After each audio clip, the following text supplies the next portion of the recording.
Hey guys, it's Michelle with Cashel Creations. Hope you guys are having a great holiday season already. I wanted to hop on and share with you 5 more index card holders that I was able to get going once I started doing the last ones. These are created mainly for my neighborhood kids. I like to give them treats for the start of the season so they have some fun with crafting and stuff like that, trying to influence them in the young age. That's just my way of treating them.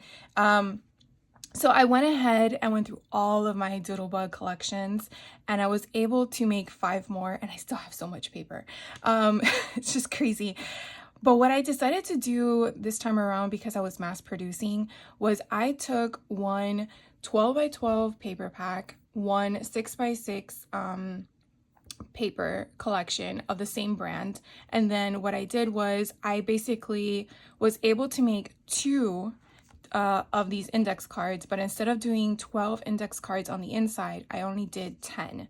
So that definitely gave me 22, because technically there's the back of the front cover, the back of the front cover, and then the front of the back cover. Hopefully that made sense. So it's really 3. So 20 pages total, back and front, actually 10 individual pages, as I'm making you so confused. So 10 individual index card pages, back and front equals 20.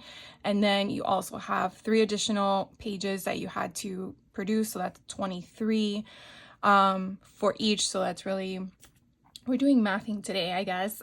23 and 23, that's 46. So I got 46 pages out of one 12 by 12 collection kit and one 6 by 6, and I still had a few scraps left over. So I just wanted to kind of help guide you if that's something you're interested in doing, and also down the road if you want to make these for other occasions, how much paper I kind of used. And I still used flaps and stuff. Now obviously the 6 by 6 paper pad is not going to give you that much room to do flaps because of the width of these. These are 5 inches in width. So again, I'll show you how I use them. But I kind of wanted to give you some inspiration in addition to what I showed you in the tutorial a few weeks ago. And also additional thing that I did in these books, because why not, add more creative inspiration from Alyssa's Crafting to Cope video that inspired me to go through this. So we're just gonna choose one of these. We'll go with this one, Trick or Treat. So this was with the teal index card that I found from the Dollar Tree. I created the hinge, which I showed you in the first video of my tutorial, that I created one of these. So basically it opens up and then it sits on the tabletop. And the reason for my mechanics is so that you can utilize both sides of them, where you have this side sitting face forward, and then if you were to just flip it around, you had another side. So really gives you a lot of places for pictures, and like I indicated, 10 index cards back and front. That's really capability of 20 photos that you can put in here, which I think is amazing. So we'll just go through the beginning. So this is the front. I still left the concept of putting something behind here. I didn't include tags in these because, again, it's a gift for my neighborhood kids, and my kids in the neighborhood range from I believe kindergarten to freshman in high school. So it kind of gives you a variety of ranges. And so not knowing when the children receive it, obviously they usually just dump the bag and figure out what is it that they want to play with. So what I decided to do in this one, to make it more of an understanding as to what it's for, is when you flip it over, I did create a place photo here option. Now these aren't on with temporary tape, which I really got to get, but you can definitely see you're gonna definitely put the photo back where it needs to. So I only placed a small amount of tape. So you can saw I was able to pick it up, but it did remove a little bit of the paper. But if you're going to put a photo there, it's not going to matter. But I wanted to get them to comprehend what that placement was, so someone doesn't just look at this that's not in the crafting world that we're in, and knows what to do with it. What I did with this was that stack that we all had left over if you did this project of those index cards that you basically cut out. I just repurposed them. Why use your good paper cardstock? And what I did was I just flipped it over to the other side, which is completely blank. And what I did was just size this down to where it kind of gives you a cute little border, because remember, every page is going to be different. So I sized it down so that way it just had that cute little border of the collection paper, and I put place photo here. I do have these stamps that I picked up from Country Craft Creations. I will drop a link if they still have those available on her website, which that stamp collection is amazing. They do have options on there that have 4x6, place photo here, 4x6, 3x4, whatever sizing that you would have if you create folios for that purpose. But then they do have one that's just a random place photo here option, which is what I actually stamped on all of these. And I just turned on the TV and I just did this while I was watching TV. I went through a couple episodes, let's say 3. So that's like 45 minutes times 3. And we're not going to go there with the math, but just kind of gives you an idea of the time that I took to obviously do this. Now to do all 5 of them, I was actually off from work on my day job, and I was able to get all 5 done, including the place photo here option, in 2 full days. So I would probably say 16 hours is what it took me to make all these, and I am not complaining. I'm just sharing with you in case you were wondering the time it took me to make 5. So just divide that among 16 and that kind of gives you an average. I mean, once you get the hang of it, it runs very smoothly. This one here didn't have any tape because I did it where I just put the glue a little bit at the bottom, so I was able to just tuck it there. But again, you could tell that these placement of the index cards that I use are random. So when you flip it over, this one has a flap going that way. Again, this one I obviously had to tape down, and then you have the eek. Now I didn't want to cover up the eek, so I sized it down for this sizing. Again, it just kind of gives the person the idea. Obviously, if they are not able to have a photo that they can cut down to place there, then it's going to be covered, and that's okay. The whole purpose is for them to comprehend what is needed and what the purpose is for. So this one I thought was kind of cute as well. Best night ever. And then you flip it over and you have this cute little monster guy. So this one is really designed for a boy, because I only have one boy out of my neighborhood kids. All the rest are girls. So I was trying to find as much masculine options as possible. And it's not easy. So I was just trying to make sure that it kind of stuck to that masculinity when I was doing this. So I definitely stuck with those colors, but you know, pink, you can't do without pink, because a lot of the collections have the pink in them. And I didn't want to go to anything other than my Doodlebug. I wanted to keep it all consistent because they do hang out with each other. So that way, if they're showing everyone what they got, I didn't want there to be like, oh, yours is cooler than mine. So that's why. So here is a page that is a 6x6 paper pad, and I wanted to point this out to you because obviously the scaling is a little bit different, as I've shown you when I do my haul videos, that a 12x12 and a 6x6 paper pad will have the same design concept, which was weird. This collection didn't. The 6x6 paper pad collection for the same brand was actually different paper, which I thought was weird. What I did with this, because it's 6x6, I just scored at 1 inch and then I flapped it over. I did a decorative punch and then I just made it into a cute little pocket. So it's a very small pocket, but enough to like hold a photo or something there. And so it kind of gives you that indication of you could still utilize a 6x6 paper pad. In this, obviously there's going to be a lot of strips left over, but this was just an option I did because I only went up to 3 1/8 to cover in that perforated dot that's on the index card paper. That is why I couldn't use the other half. So, because then the other half would be shorter. Now I tried finding a trick to that, and I'll come across it. I will share to you what trick I use so I can utilize that paper. Here is when I did a flap. I added this cute little stamp thing on here as an ephemera piece. Here's one that has another tuck spot. So again, it's not glued on there. Here's one that has another flap. So I kind of just did that whole back and forth option. Here has nothing, it's just a flat piece of paper. So the reason why this would be a flat piece of paper is because on the other side, it has either the border strips, it has the 4x6 cards, the 3x4 cut aparts. So I can't flap those over because it just never worked out the right way. And then this is a sticker I just sliced in half and kind of made it like one of those like banner kind of concepts. So here's another flap. I'm trying to see if this one has the one that I referenced, but probably not. So this one's the big one.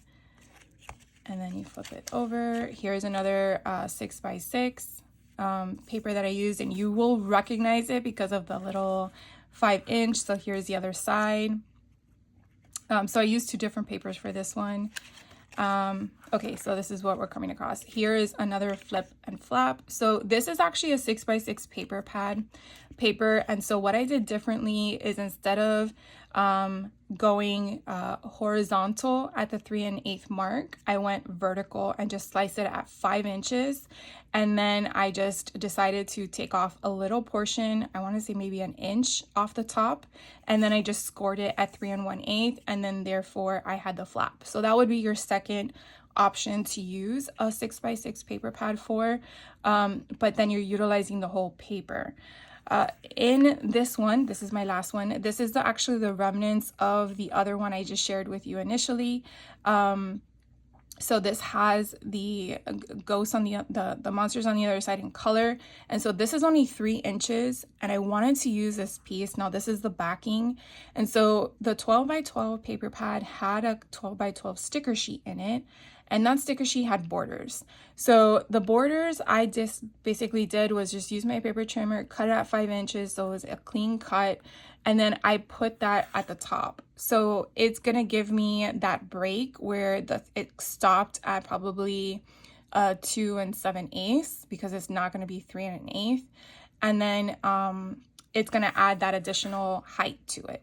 So that would be another way to justify your small pieces, because again, you want to use as much paper as possible if you want to smash the collection, or if you want to get as much out of it as possible. And then that's what I did. So that would be this full collection, this full one that I made. I will do one more just to kind of like, let me see, maybe, yeah, we'll do this one. So again, the same concept, and I did the same thing. So I'm just going to go quickly through this one and just share with you the front of it, because you can kind of see the other side. And they're pretty much all the same in regards to the concept. It was just a matter of figuring out what to do. Now, when I did these, because I did a lot of them at once, here's like a border strip, so you can kind of see that I didn't have the height there. And so I wanted to do the same concept I did in the other one, and I used a border strip instead of a sticker border. What I did differently on these was I did all my paper first, and then once I was done with all my paper, I went back in and did the embellishments. I found that to be quicker because I found myself taking more time for each paper that I placed down, looking and trying to figure out what worked, versus I put all the paper, I placed them how I wanted to, and now I'm going to basically now figure it out. So for me, doing the mass production of making 5, if you're making 2, I still would suggest it, because I felt like it just helped me not be stuck, if that makes any sense to you guys. Sometimes we have our creatives, freeze, like we're brain frozen on, oh my gosh, does this look right? I'm not sure. And then I also was able to, because I had less space on my desk from all the piles, having the organization of just using paper first, only focusing on the scraps on my desk. Once I was done embellishing with paper, placing all the paper where I wanted it to go, I cleared that off, and then I just brought out all of the ephemera packs for that collection. put them in my little puzzle trays, sorted them, and then I went to town in decorating them. Had stickers on one side, ephemera on the other side, and just decided what I wanted to do with them. So like this one had chocolate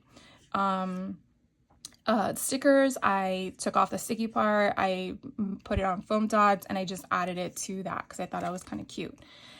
So some things I was able to create the backing to, and some things I did not. I left it completely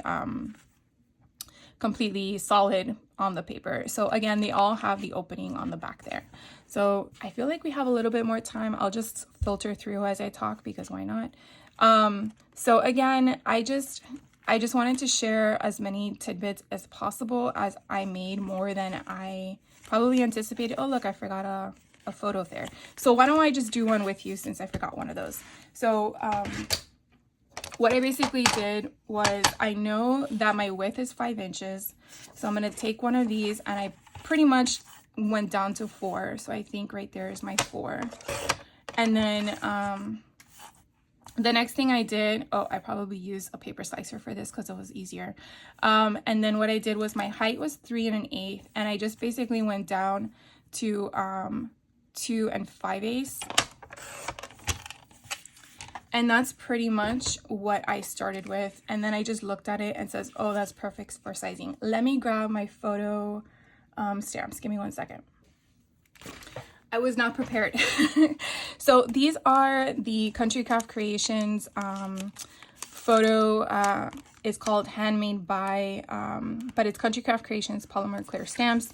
And you could definitely see all of these options on here. I'm sure I've shown this probably 2 years ago when I bought it, but this is really the one I'm using, place photo here. But you definitely have all these other ones that you can utilize. You could tell which ones I use most often, but I pretty much just grabbed a block and then did the place photo here. I like using, just for basic inking, my VersaFine in black. I think I've had this for years and decades, I think, because I didn't even realize I had it until I was cleaning one day.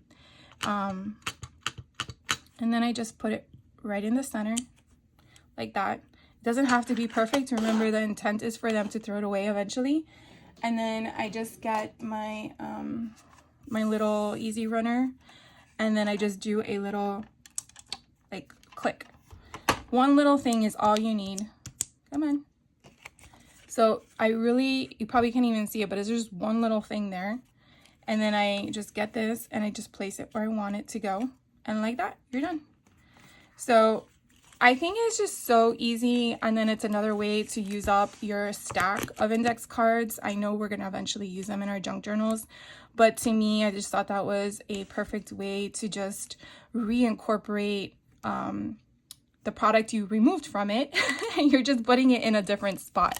Now, let's say you gift it to the person and they just have no desire to put a photo in it. At least it looks presentable in an art form in regards to the placement of things. So again, I'm just gonna flip through them real quick to show you how I put them together. And it was really simple in regards to just put something there, you know. We're not here to over embellish. Like this one I didn't embellish at all because I think it's perfect the way it is. But some of them I do like having the little monsters that I had available. And then of course their sizing is a little hard too, because the embellishments are not designed for a small 3 1/8 height wise option. It's more for probably 6x8 paper pad books or folios, and 12x12 layout. So, you know, that's what we're working with. But I did find enough, I felt, that I could embellish on. So I added a little sticker guy there. This one, monster in a cage, why not? So again, you could definitely add another photo here, index card, but I didn't want to overdo it because again, they're just for kids. And so this is the last page, and you have this cute little monster holding a cupcake, and that is it. So that's 3. Why don't we just do them all? Might as well. So then here is the 4th one. So again, I'll just filter it real quick. So you can definitely see, again, these are all the Doodlebug collections for Halloween that I've acquired. And I really want to start moving space in my craft room. So you definitely have to use your product, right? We're not here to hoard them. Although I have to constantly remind myself of that. I'm sure I'm not alone there. So this one you can kind of tell that it's a 6x6 paper pad because of how small it is. So I just took a different decorative punch and punched the sides. Here's another one that's a 6x6 paper pad. And again, you know, I just added that cute little embellishment. Another one that's 6x6. So remember the 6x6 paper pads, they do come in, they do have the same paper design twice. So what's nice about that is that if you're working 2 at a time, you could do one of those in one book and the same one, the same design, paper design in the other book. And that's kind of like what I did. I pivoted from side to side. If one paper I did this way, then the next paper I did this way. So it wasn't complicated to figure it out, the mechanics of it. And so this is my last one. This is the 5th one that I created. And again, the same concept, the same exact process. And so you just kind of piece together all the pieces you had left over. And then you just, you know, put them all together. So I really hope the kids enjoy this. They definitely can use it for more years to come. Put it on their little foyer table in the front entrance of their home, or in their bedrooms, and just have a memory of it. It doesn't have to stay out year round if they don't want to. But the last couple of years, I have made them like banners and stuff like that for their rooms. So I'm sure, again, it's paper. Whether it's tossed, it doesn't matter to me. It was just the fact that they enjoyed it.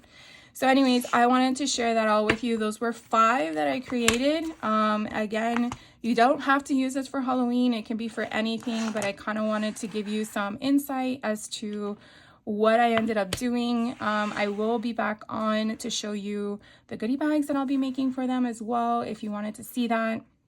So definitely make sure you hit that subscribe button with notifications so you're aware of when that video comes out. And also, you know, if you like the content, please hit that like button. It costs nothing to you but just exercising your finger to your monitor. Get some calorie points there. And I do appreciate when you guys do like the videos. It makes me realize that you want to see more content of that. You guys have a great holiday season, and I will be back in another video. So you guys take care. Have a great day. Thank you so much.